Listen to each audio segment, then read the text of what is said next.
Assalamualaikum warahmatullahi wabarakatuh. Waalaikumsalam. Jumpa kembali bersama channel Radar Surabaya.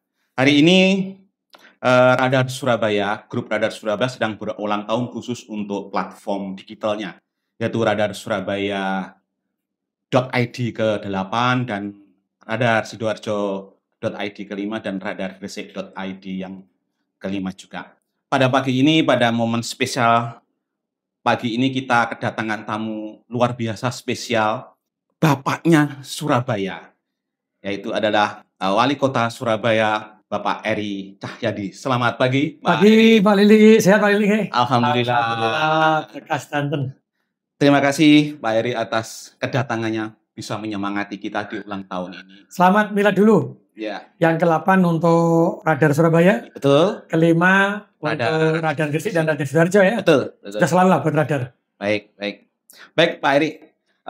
Kita akan bicara ngobrol ringan tentang Pak Eri, tentang kebijakan-kebijakan yang menurut catatan kami Radar Surabaya, baik cetak maupun yang luar biasa. Kita akan tanya beliau yang menurut saya hari-hari beliau sibuk sekali mengurus kebijakan yang baik ini.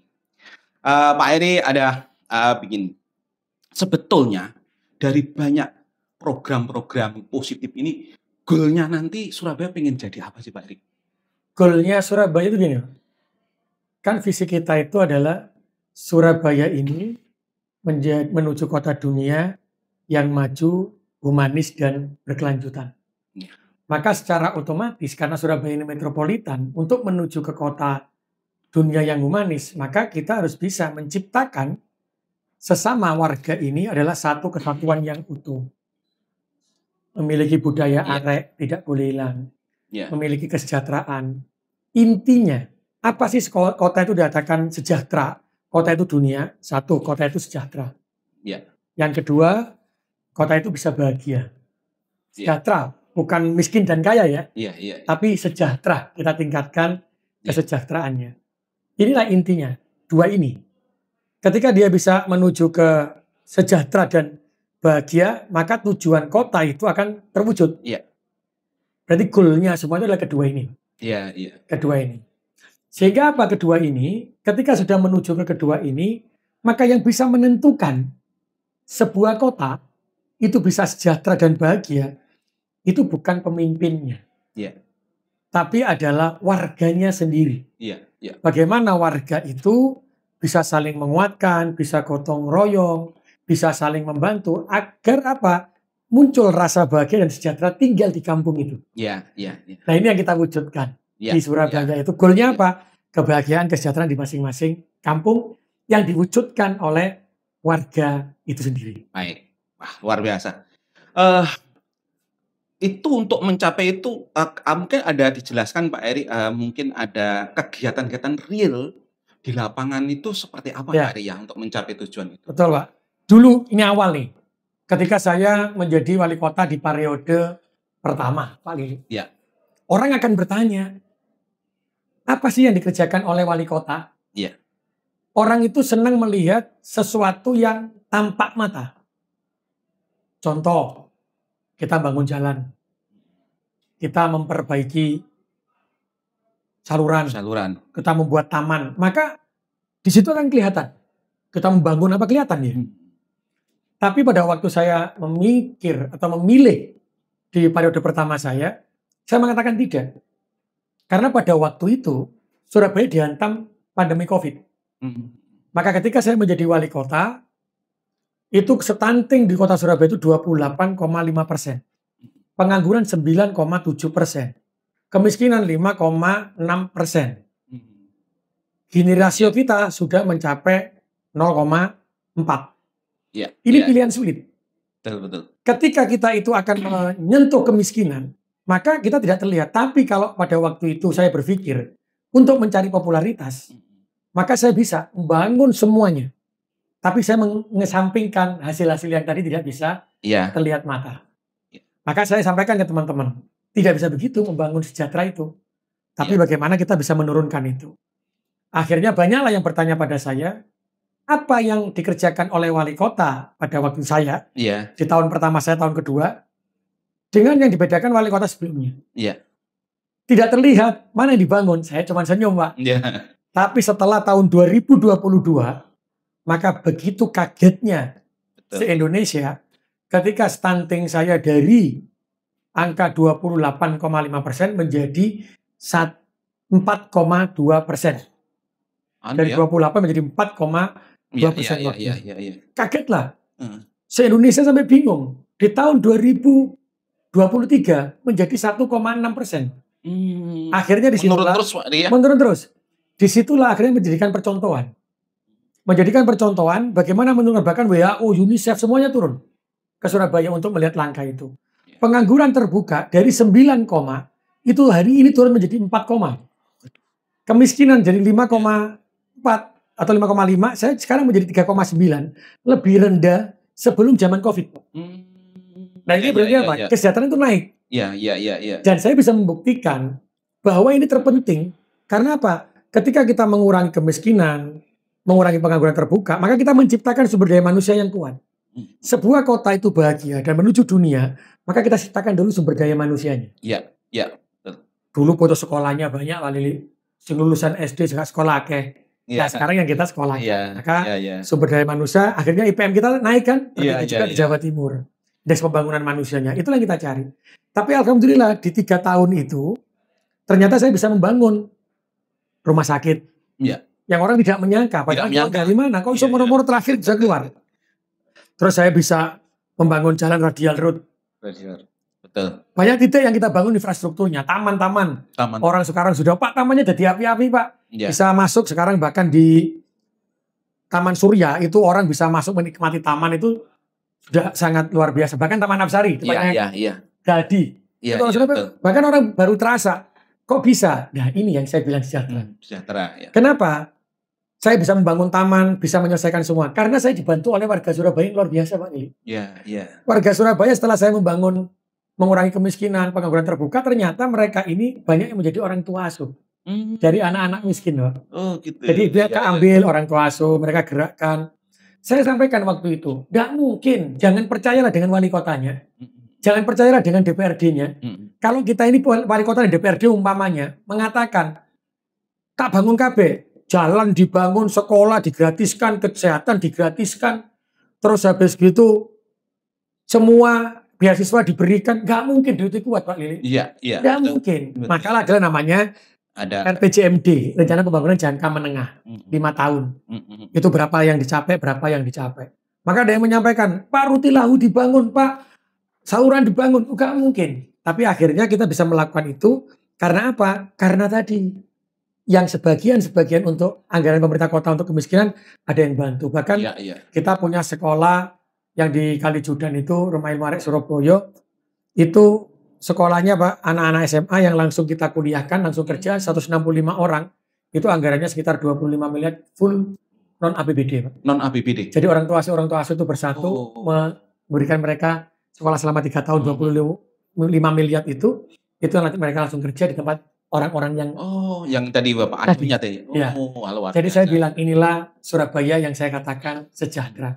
Jadi orang janganlah melihat lagi, lihat matanya, secara mata, tapi membangun ini. Bahkan alhamdulillah yang dulu dikatakan, wali kota ngawur bangunnya gak ketok moto. Pak Presiden hari ini membangunnya juga sama.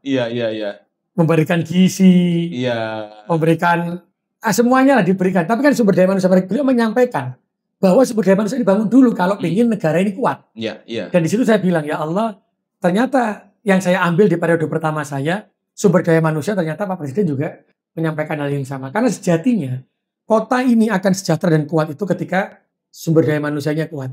Secara otomatis ini akan menjadi kuat. Tapi orang kan melihatnya beda. Pokoknya yang terlihat mata, tapi tidak pernah menghitung orang miskinnya berapa. Orang itu nggak pernah lihat, Pak. Dia bangun rumah sakit, dia bangun taman, tapi nggak pernah tanya kemiskinannya berapa di tempat dia. Karena sejatinya apapun yang dilakukan kepala daerah, ketika kemiskinan tidak turun, pengangguran terbuka tidak turun, Gini rasio tidak turun, angka kematian ibu tidak turun, angka stunting tidak turun, maka gagallah kepala daerah. Meskipun dia bangun saluran, bangun kalvet, tapi kalau ini tidak turun, ya gagal. Itu. Jadi intinya mungkin begini Pak Arya, warga yang tidak tahu itu kan hanya melihat fisiknya saja. Ya. Pemimpin kalau dibilang berhasil ya jalannya bagus, Eh, tamannya bagus, tidak betul. banjir. Padahal masih banyak hal-hal yang berhasil yang dibangun yang tidak. Misalkan peningkatan SDM tadi, Saya stunting, penurunan stunting, pengobatan gratis, Pak. pengobatan gratis. Cukup dengan KTP. Ya, Saya bayarnya itu 600 miliar loh 600 per tahun itu dari APBD. dari APBD. Tapi hari ini sudah mulai berkurang karena orang yang mampu-mampu saya sampaikan, saya datengin, Bu, jenengan bayar BPJS ya Mbak, nggih. Akhirnya banyak ya Mbak bayar sendiri yang Iya, mampu-mampu. Iya. Karena dulu kan saya cover. Iya, iya. Sekarang sudah berkurang itu sekarang sekitar 450 miliar. Oh, Jadi kan saya harus menyadarkan kembali bagaimana yang mampu membantu yang tidak mampu. oh, Jadi Peter Pak ini tadi yang dilihat bukan itu lagi, tapi lihatlah kemiskinannya. ya. Baik Pak Eri, yang terakhir, saya dengar ada program bagus lain dari Pak Eri yang mungkin sedang berlangsung dalam rangka meningkatkan peran masyarakat, juga edukasi. Apa Ya. ya Pak Eri itu ya? Kampung Pancasila. Kampung Pancasila. Ya. Kenapa disebut Pancasila Pak Eri? Jadi gini Pak, saya selalu katakan Pancasila itu sangat luar biasa. Kalau digabungkan dengan agama, itu tidak terpisahkan. Kalau di Pancasila itu ketuhanan yang Maha Esa. Tuhan itu satu. Kalau agama kita diajarkan bahwa Tuhan itu satu. Kalau di agama Muslim, Qul huwallahu ahad. Iya. Nah ini agama Muslim ya, kebetulan Muslim ya. Iya. Terus ada kemanusiaan. Orang itu harus selalu kemanusiaan yang adil dan beradab. Adil dan kemanusiaan itu dijaga.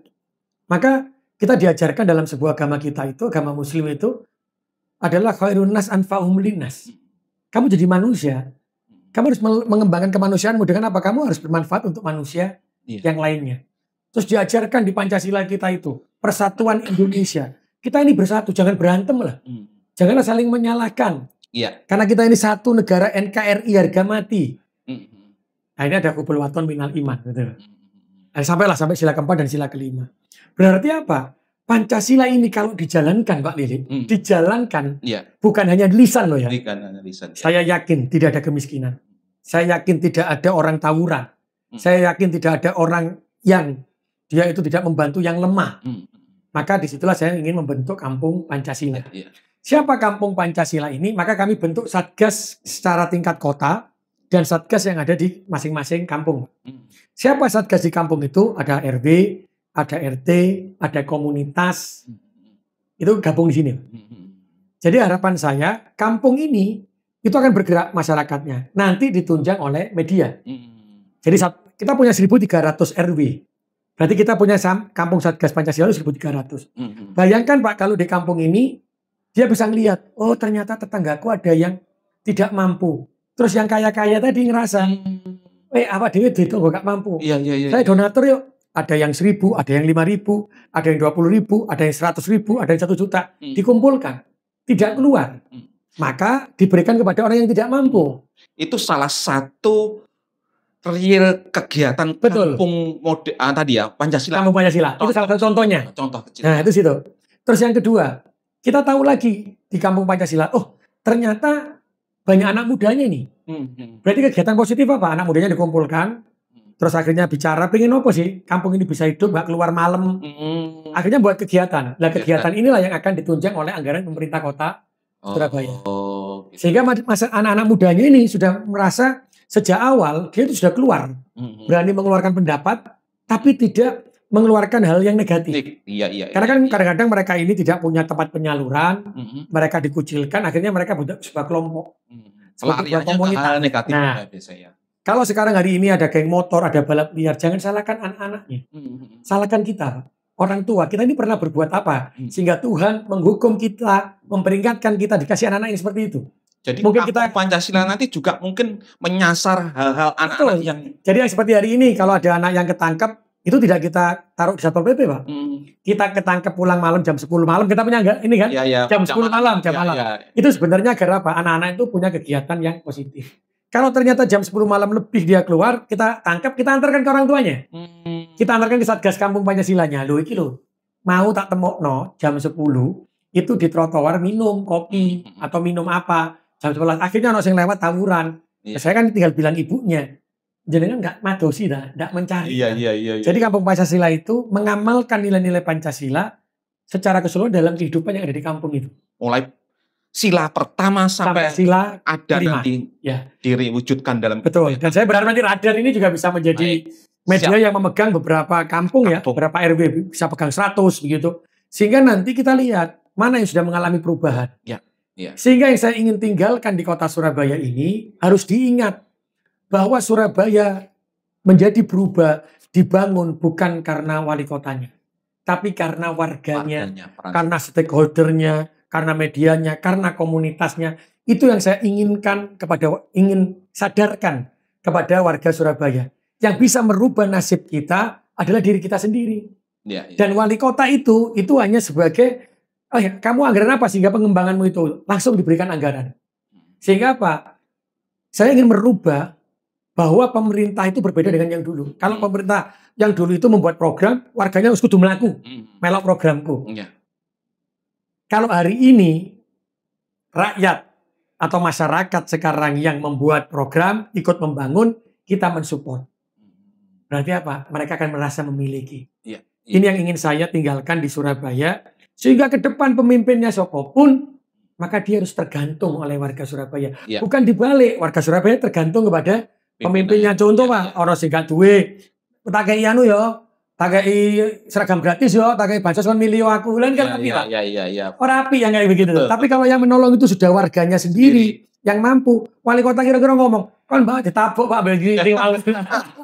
Jadi itulah yang saya ingin bentuk di Surabaya, dan saya berharap nanti radar juga bisa kolab. Baik, siapa Eri? Jadi ikut mengedukasi, pegang berapa itu. Saya yakin ketika media bergerak bersama, komunitas bergerak bersama, semua stakeholder bergerak bersama, maka disitulah puncaknya kesejahteraan dan kebahagiaan terwujud. Ini sudah dilaksanakan, sudah mulai. Kita sudah Satgas Kampung Satgasnya sudah selesai, SK-nya sudah terbentuk semuanya. Tinggal nanti kita sudah mulai beberapa yang berjalan, nanti tinggal semua stakeholder kita undang, pegang berapa kampung, pegang berapa kampung, pegang berapa kampung. Mungkin launchingnya kapan Pak Eri? Ini kalau Kampung Pancasila Satgasnya sudah kita, SK-nya sudah jalan semua, mungkin nanti kita paskan dengan bulan Agustus Pak. Agustus, baik. Jadi pas kemerdekaan, kita punya semangat merdeka yang kemarin Pak Presiden launching logo yang ke-80. Nah, Rakyat Bersatu Indonesia Maju. Nah ini berarti kita waktunya. Jadi saya kadang-kadang lihat Pak logonya Pak Presiden kemarin loh. Saya sampaikan Kampung Pancasila, Pak Presiden menyampaikan logo dan itu sama sebenarnya. Sama ya. Karena kekuatan kita sejatinya di Undang-Undang Dasar 45, kekuatan kita di Pancasila adalah kekuatan rakyat. Baik. Kita terus terang Pak Eri mengamati terus. Jadi Pak Eri ini belakangan ini banyak sekali kegiatan-kegiatan yang menurut kami, waduh, bisa mencuri perhatian. Jam malam remaja. Parkir. Sekarang tunjungan luar biasa lancar. Parkir kemarin di minimarket juga bagus sekali. Sekarang yang terbaru adalah Kampung Pancasila yang tentu kami sebagai media aja kaget. Baru kali ini ada ide luar biasa. Semoga Pak Eri ini Kampung Pancasila dan kebijakan-kebijakan Pemkot Surabaya bisa berjalan dengan baik. Meningkatkan peran warga untuk ikut membangun Surabaya yang lebih baik. Karena catatannya satu Pak, di Surabaya tidak akan pernah ada peristiwa 10 November kalau yang berperang hanya pemerintahnya saja. Betul. Tapi ketika seluruh rakyat Surabaya itu perang, menewaskan Malabi, maka disitulah muncul 10 November. Berarti itu pembelajaran. Surabaya tidak akan pernah tercapai kemerdekaan kalau rakyatnya tidak bergerak. Selama di Surabaya ada kemiskinan, ada putus sekolah, maka sejatinya Surabaya belum merdeka, sehingga perlu seluruh rakyat berjuang bersama. Baik Pak Eri, terima kasih kehadirannya dan semoga sukses dan sehat. Terima kasih. Selalu Pak Eri, berkah.